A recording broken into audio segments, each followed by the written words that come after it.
Welcome to another transfer tips video ahead of Game Week 4. I'm going to be covering several players here today to buy, hold, sell and skip, including one transfer that I would recommend, and I'm going to be discussing a few variations to that as well depending on your budget. And also keep an eye out for the best wildcard team for Game Week 4. I know a lot of you are very tempted to wildcard after maybe a relatively poor start, and I was also considering it yesterday in the reaction stream, and it was great to see so many of you there. But thank you very much for watching this video. Let's get straight into this one, and let's try to get this video to over 200 likes.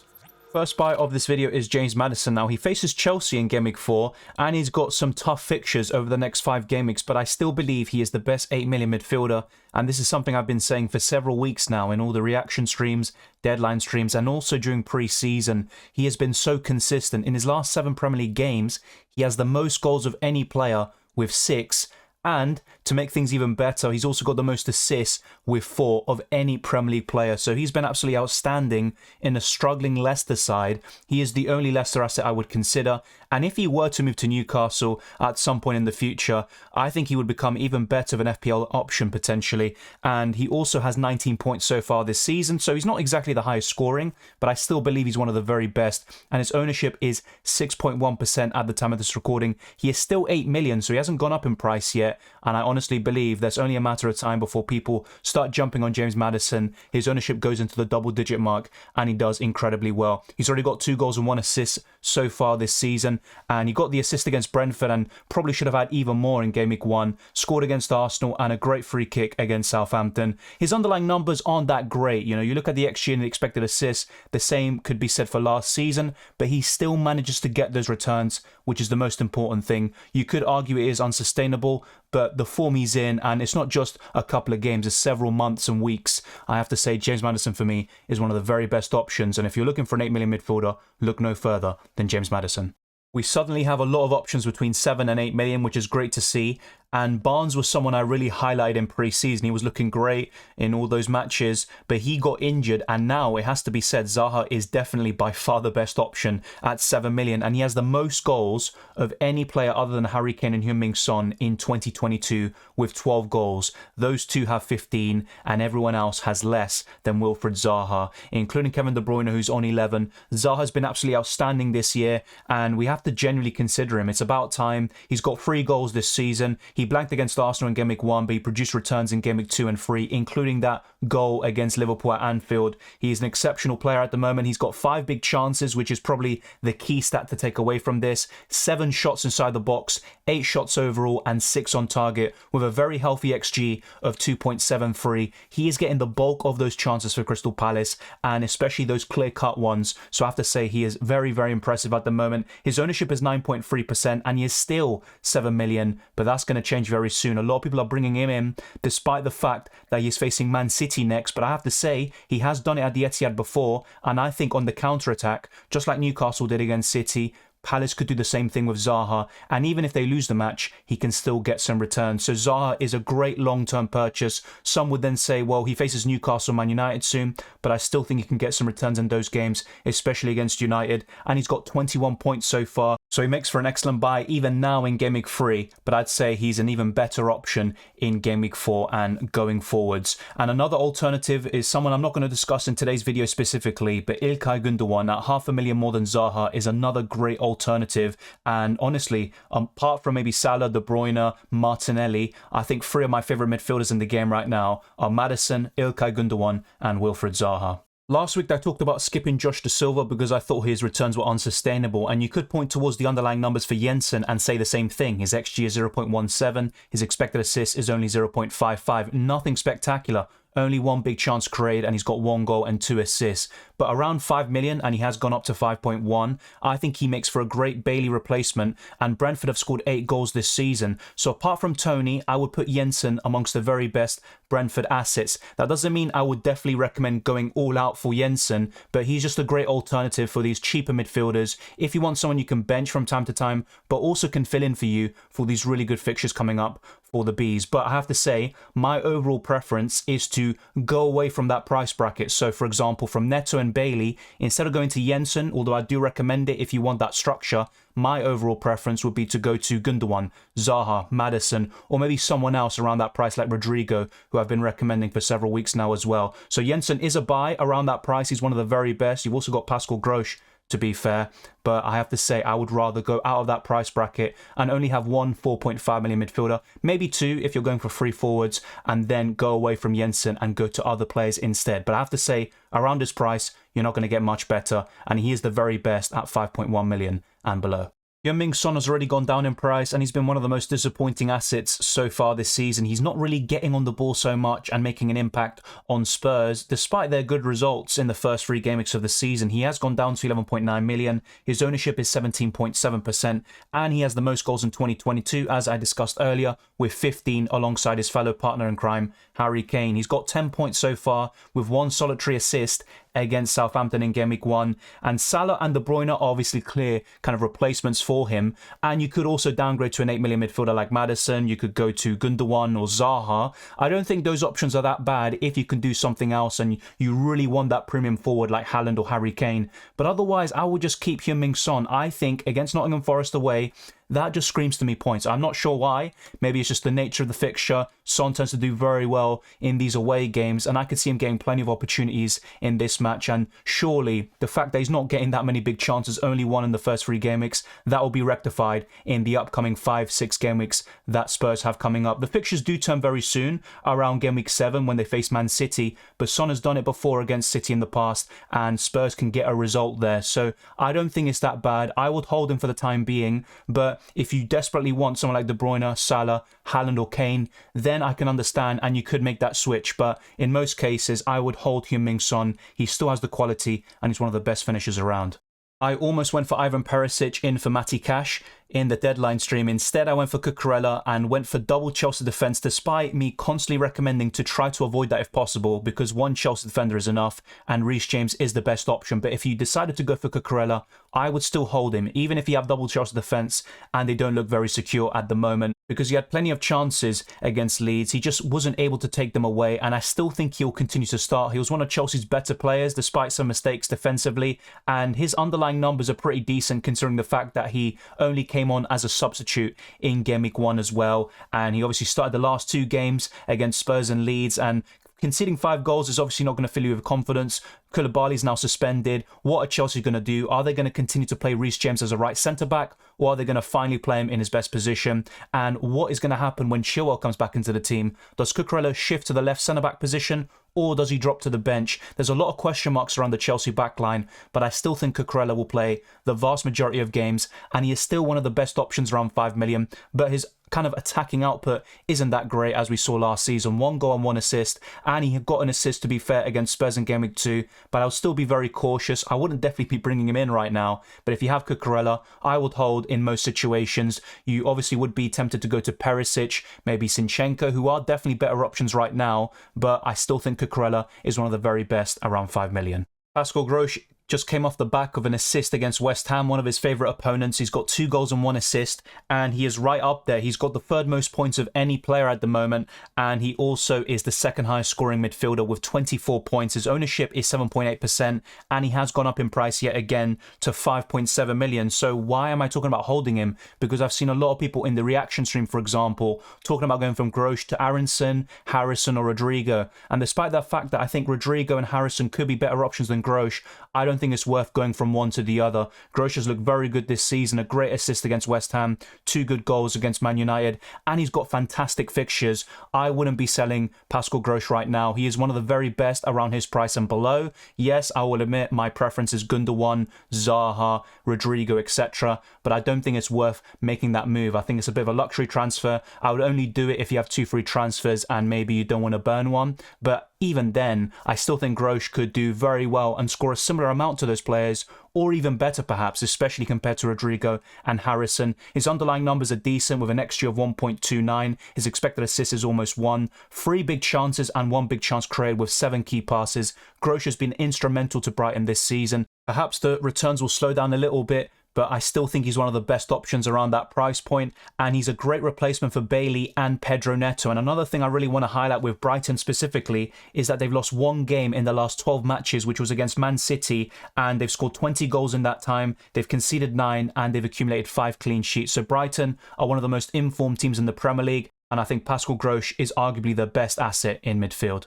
Despite Leon Bailey trolling all of us and getting an assist against Crystal Palace in Game Week 3, I still think he's worth selling. Just look at the upcoming fixtures. Apart from Southampton in Game Week 8 and arguably West Ham because they're in very poor form at the moment, I think the rest of the games are absolutely awful. You could even say Leicester isn't too bad, to be fair. They're looking quite poor themselves. But Leon Bailey isn't nailed. Those Arsenal-Man City fixtures are enough to sell him. And you also have the fact that you don't know whether he's going to play or not. And if you look at his minutes, it's very inconsistent. He played 90 in Game Week 1. He only made a 12-minute cameo in Game Week 2, and then he came off very early in the 65th minute mark in Game Week 3. And Aston Villa look absolutely awful at the moment. Ollie Watkins is not looking like a bad FPL option, but I still would try to avoid all their assets if possible. And Leon Bailey is someone you could bench, to be fair, so you don't necessarily need to sell him straight away, but in the long run he is someone you want to upgrade on, or you can downgrade to a 4.5 million midfielder, and that gives you a bit extra money, 0.4 million more, to invest in another position and improve that even further. Leon Bailey's ownership has gone down to 10.9%. He is now 4.9 million, so he's at a bit of an awkward price point, and he's scored 8 points so far this season, and also a few good replacements for him. Pascal Gross, as we just talked about right now, Rodrigo, you've got Aronson, Harrison, Jensen, and also Zaha, Maddison, depending on your budget, because what you could do is downgrade someone. You could arguably say Robertson, despite the fact that I think he'll do very well against Bournemouth. You can go to a 5 million defender, for example, and that gives you the money potentially to do Bailey all the way to Zaha, Maddison or Gundogan, who I think are 3 of the best midfielders in the game. But around the same price point, I think the way I would rank it is Rodrigo first, possibly Harrison second, then Pascal Gross, and then arguably Jensen just behind. But it just depends on your budget and what you want to do with the rest of your team. I still think Bailey is a sell though. Wolves were very impressive against Spurs in the first half. They had 12 shots. They limited Spurs to 0 shots overall, but they weren't able to finish those chances. It was the story last season. It's going to be the same this season, it seems. Despite some impressive performances by Guedes, Neto had some good moments against Perisic, and also Nunez looked pretty good as well. But I would try to stay clear from these Wolves assets. You could keep Neto for the next 3 game weeks. Newcastle, Bournemouth and Southampton look pretty good. I think Bournemouth is a very good fixture in particular. The same goes for Southampton, but then you've got Liverpool, Man City, so you definitely want to be selling Neto around game week 7. He's another one like Bailey that you could bench, but he's a bit more difficult than Bailey to bench because of the extra 0.5 million. He has gone down to 5.4. His ownership is 12.3%. One very interesting thing is that Arsenal actually are prioritising the signing of Pedro Neto, but they're not able to at the moment because of financial fair play, and they also probably need to get rid of some players like Nicola Pepe first before they can go in for Pedro Neto. But that's one to keep an eye on. If he goes to Arsenal, I think he can suddenly improve that goal output,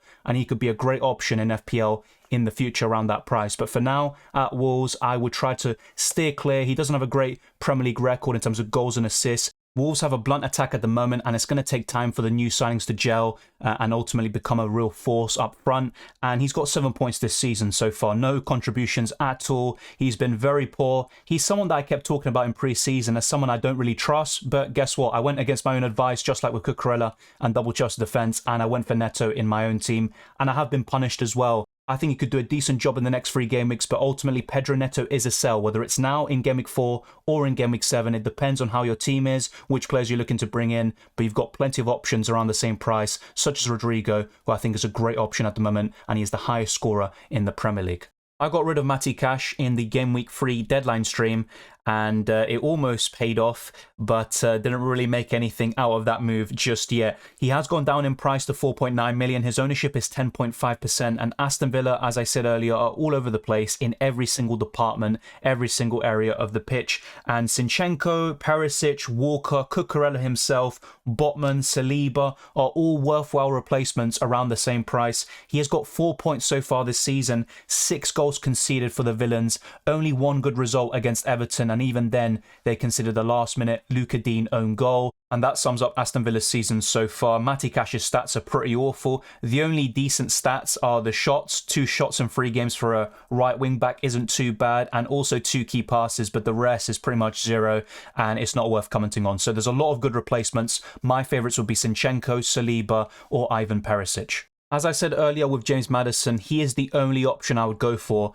from Leicester City. I would avoid Vardy and everyone else. He's just far too expensive, and he's only got 1 assist, which came in Game Week 1, and he's been so disappointing. He's still 9.5 million, and his ownership is 4.2%, but it will probably be only a matter of time before his price goes down. He's got 9 points so far, and he's played 90 minutes in Game Week 1, 69, and then 64. So I'm not really a big fan of the minutes. And also, I think once you've got the cups coming in, like the FA Cup and the Carabao Cup, that's where Vardy could sometimes be rotated for the other strikers that Leicester have at their disposal. And if they continue to struggle, then Brendan Rodgers could change things, and Vardy could be on the bench anyway. The fixtures coming up are pretty tough, and Maddison's the only one I would trust. Vardy could do well against Chelsea and United. You know, he's got a great record against the top 6, but I just don't trust him at the moment. He was very good last season with the minutes he had, but he's not looking that good so far. And in pre-season he was decent, but still not at his very best. He has great fixtures from Game Week 6 onwards, and that's when we could maybe change our perception on these Leicester assets, and Vardy could suddenly come into his league of his own. But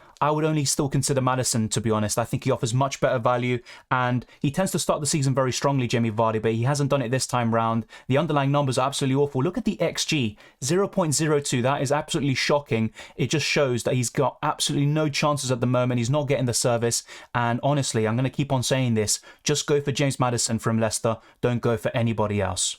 Odegaard just came back off a brace against Bournemouth and one of the best players on the pitch, a very good all-round game. He also got an assist for Jesus, which was then ruled offside, and he's actually gone down to 6.4 million, and I think it will then go back up to 6.5 very soon. His ownership is 11.7%, and he's got 21 points in the game so far, which is more than Maddison, 16 of them coming against Bournemouth. But I still think we should skip him. He's someone we can add to our watch list now, but I'm going to keep on saying this with these Arsenal assets. You've got Saliba, Zinchenko, Ben White, Ramsdale in goal. You've got Saka, who I still think is a good option. Martinelli, who's the best Arsenal midfielder. Jesus up front. I think they are all better options than Odegaard. You could arguably say that White and Saka aren't better, but even then, you've got Saliba, Zinchenko, Ramsdale, Jesus, and Martinelli. So I still think Odegaard doesn't really make it into the best 3 Arsenal players, and you might want to triple up on the Gunners considering their current form. He's got 2 goals in 2 games, of course, all of them coming against Bournemouth. His XG and XA are okay, and he's got 1 big chance, but there's still nothing absolutely great from the underlying stats, and I think Odegaard will improve on the points last season, the goals and the assists,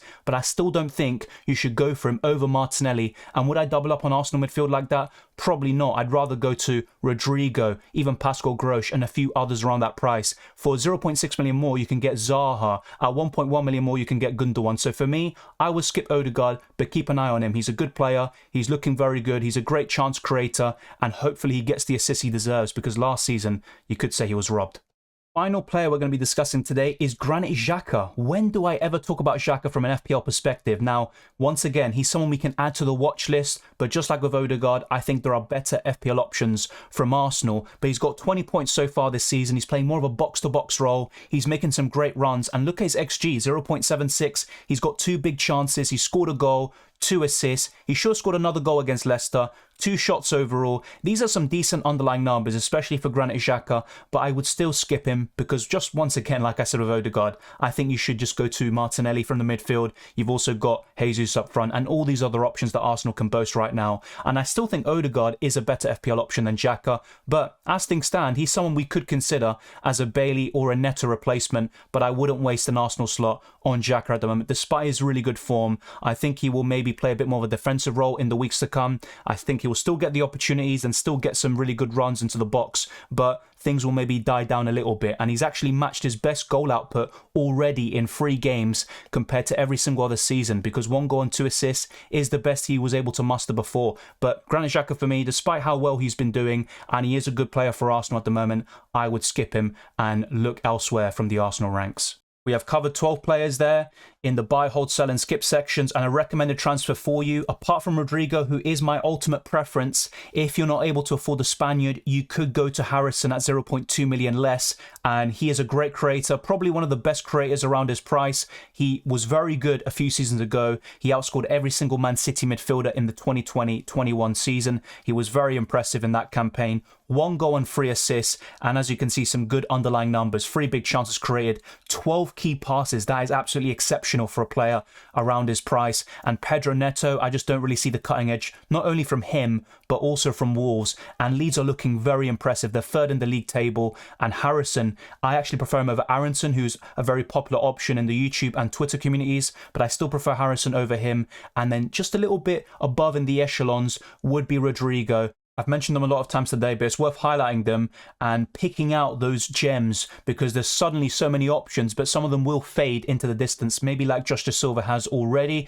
although it's far too early to tell. It's only 3 game weeks into the season. We're going to find out more, learn more from the data, and also just from our own eyes by watching more football and seeing who the best clubs are, the best players and FPL options this season, and we're only going to get that with more football and more analysis. But thank you very much for watching. If you enjoyed this video or found it useful, be sure to smash the like button and subscribe if you're new. Let's get this video to over 200 likes, and let's get closer to our new goals, such as 13,000 subscribers, and then pushing on to even bigger heights. You can follow me on Twitter and Instagram, DylanRCM, and you can also become a patron or a channel member. The links are in the description below. The same goes for the FPL League and the Discord server, so be sure to check all of that out. I wish you all the very best of luck for the rest of Game Week 3, because at the time of this recording there is still the Liverpool versus Man United game, which hopefully goes ahead, and hopefully have a great Game Week 4, and I'll see you next time.